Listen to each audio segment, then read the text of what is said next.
Welcome to Digital Top Finds, your ultimate channel for exploring the best books about relationships. That's right. And guess what? What? Today, we're launching our very first review. Awesome. And what better way to start than with a timeless classic? Ooh, which one? Jane Austen's Pride and Prejudice. Oh, Pride and Prejudice. It's so good. It's not just a love story. Oh, it's not? It's a deep dive into pride, prejudice, Yeah. and true connection. Oh, I love that. Whether you're navigating love, friendships, or family dynamics, Yeah. this book has something for you. Absolutely. Ready to uncover why it's a must-read? I am. Let's dive right in. Okay, so you know that famous opening line? Which one?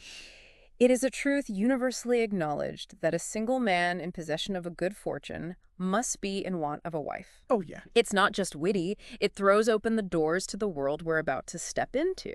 Right. Think about it. Marriage in 1800s England wasn't just about love. No. It was a strategic game, especially for women. Okay, so picture this. Okay. You're a young woman Mm-hmm. in early 1800s England, Okay. and your future hinges on finding a husband. The pressure. That's the reality for the Bennett sisters, right? Yeah. 5 daughters, Uh-huh. a mother obsessed with marrying them off, Oh, yeah. Mrs. Bennett. and a father who seems more like a bemused observer to the whole chaotic situation. He's just kind of like, whatever, this is my life. And the clock is ticking. Oh, no. Their estate is entailed to a male heir, Mm-hmm. meaning if they don't marry well, Yeah. their financial security is gone. That's rough. No pressure. Right. Like, talk about high stakes. Talk about high stakes. Ah. And just when the tension is building, Oh. we have not one, Oh, no. but 2 eligible bachelors arriving on the scene. Okay. It's Mr. Bingley, Family. who's charming and wealthy, Love that. and his friend Mr. Darcy. Darcy. Now, Darcy is even richer, Oh, even better. but he's also got this air of arrogance Oh, no. that rubs everyone the wrong way. I can see that. Especially our protagonist, Okay. Elizabeth Bennet. What's fascinating about Elizabeth is that she's sharp, Mm-hmm. witty, Yeah. and refuses to be swayed by appearances. She doesn't care about money. No. She sees through Darcy's aloof demeanor, Mm-hmm. and her pride is instantly piqued. Yeah. It's like their personalities clash Totally. from the very first encounter, It's electric. and then enters Mr. Wickham, Oh, wait. ultimate charmer, He's a charm. with a sob story about how Darcy wronged him. Oh, really? I mean, would you be sympathetic? Yeah, I totally would. He plays on Elizabeth's prejudice against Darcy, Ugh. solidifying her negative opinion. Oh, man. It makes you wonder, Is that? how often do we fall for a good story, Yeah, even if it's not the whole truth? that's true. Wickham is playing a game that's still relevant today, Which is? crafting a narrative where he's the victim. Oh, yeah. But what Austen is brilliantly showing us is how easily we can be manipulated by appearances. Mm-hmm. She's holding up a mirror to our own tendency to judge too quickly. Oh, that's good.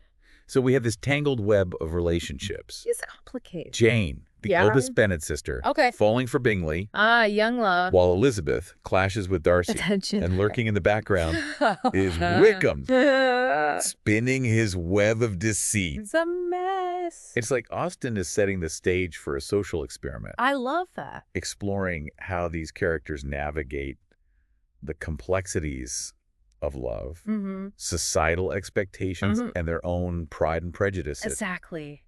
Think about it. Yeah. Through the Bennett family drama, Yeah. we see how class distinctions weren't just about wealth. They Right. were about subtle social cues, expectations about who was acceptable to marry, and the pressure on women to secure their future through marriage. Yeah.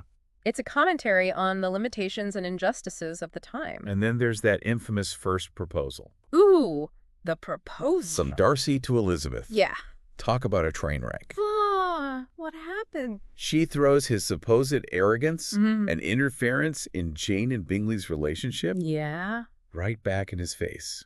Oh my God. It's such a pivotal scene Yeah. because it exposes the rawness of their emotions Absolutely. and forces them to confront their own flaws. It's a turning point. And Darcy's response is so revealing. How so? He defends himself, Okay. but in doing so, he unintentionally reveals a glimmer of his true character. Interesting. Honorable, Oh, wow.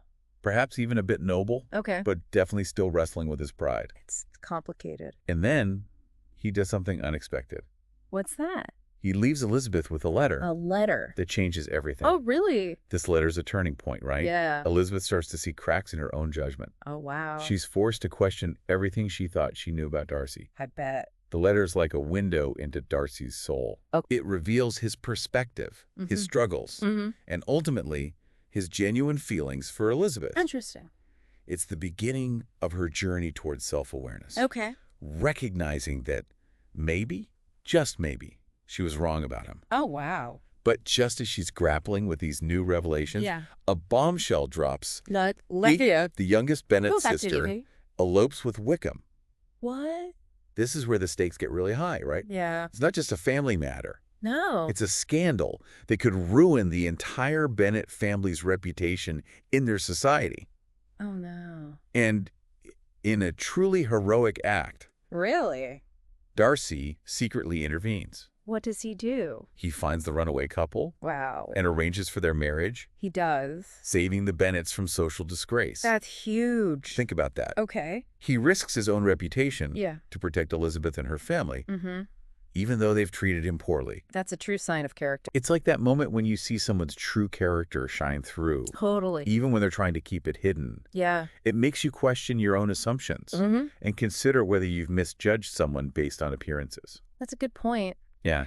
Yeah, Darcy's actions really do speak volumes, don't they? It's like that one selfless act reveals so much about him, like his integrity and maybe even his love for Elizabeth that he's been hiding. Yeah, it's like you finally see the real him. You know what I mean? And then Elizabeth finally sees him in a new light. Right. And her prejudice starts to crumble. Yeah. It makes you think about how often we misjudge people based on, like, first impressions. Yeah. You know? Yeah, for sure. And then guess who comes back? Who? Mr. Bingley. Oh, Bingley. Back in Netherfield. Yep. So he's free from the influence of his snobby sisters. Exactly. He's like finally realizing he made a mistake. Yeah, he let Jane go. Yeah. And so he's back and ready to propose. Yeah. What a great reunion.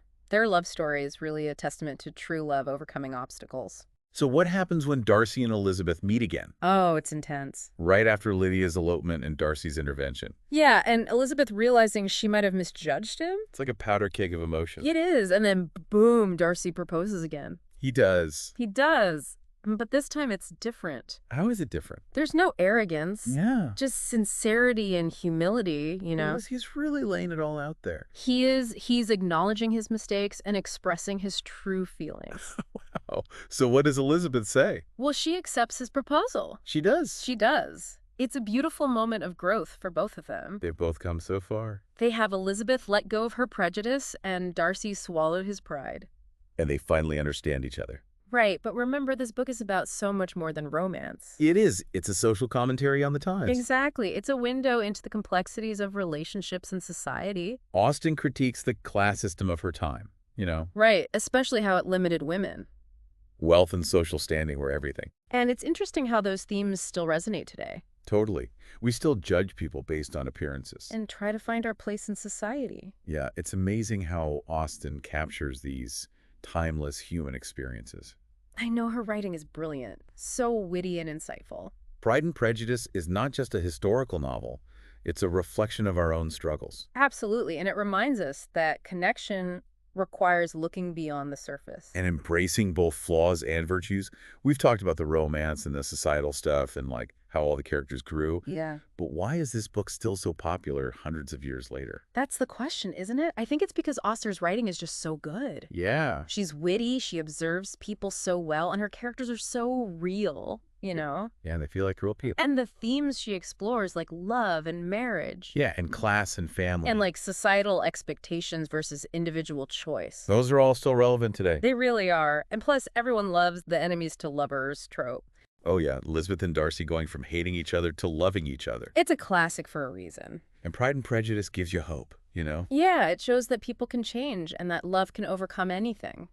So if someone's never read Pride and Prejudice, Yeah? why should they read it? I would say that it's more than just a romance. It'll make you laugh and think and maybe even question your own judgments. I like that. It's a book that will stay with you. And you might even see yourself in the characters. Yeah, for sure. So, knowing everything we know now about Wickham, Uh-huh. Would you have fallen for his act? That's a tough one. Something to think about when you read Pride and Prejudice. Yeah. Thanks for joining us on Digital Top Finds. That was fun. Be sure to join us next time as we keep exploring the best books on relationships. Absolutely. Until then, happy reading.